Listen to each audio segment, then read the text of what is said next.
திருப்பூரில் தனியார் மூலிகை நிலையத்தின் 5வது கிளை திறப்பு விழா நடைபெற்றது. இதில் நடிகர் சிவகுமார் சிறப்பு விருந்தினராக கலந்து கொண்டு தொடங்கி வைத்து உரையாற்றினார். அப்போது அவர் பேசுகையில், நான் 16 வயதில் இருந்து யோகாசனம் செய்து வருகிறேன். 30 ஆசனங்களை நான் செய்து வருகிறேன்.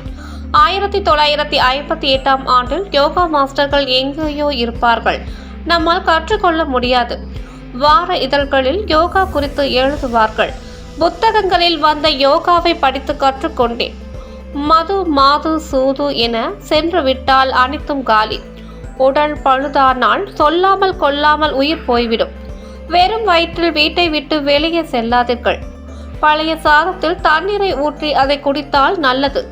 நான் காலையில் வெறும் பழங்கள் மட்டும் தான் சாப்பிடுகிறேன். சிவாஜி, எம்ஜிஆர் இவர்களை விட 10 வயது நான் கூடுதலாக வாழ்ந்திருக்கேன். அதுதான் சாதனை என பேசினார்.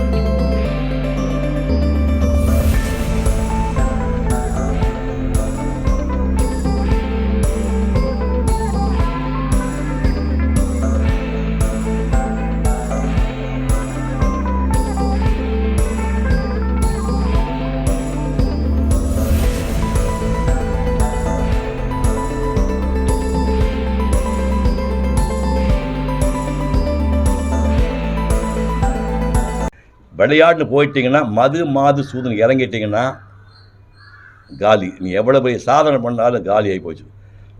சிவாஜி கணேசன் வந்து இனிமேல் உலகத்தை சிவாஜி போகிற நடிகை பண்ண முடியாது. எம்ஜி ராமச்சந்திரன் வந்து 4ஆம் கிளாஸ் படித்த ஒரு மனுஷன் நாட்டை ஆண்டுட்டு போயிட்டார். அவர் 71 வயசில் போயிட்டார். அவர் சாதனை உலக சாதனை. சிவாஜி நடிகராக இருந்து உலக சாதனை.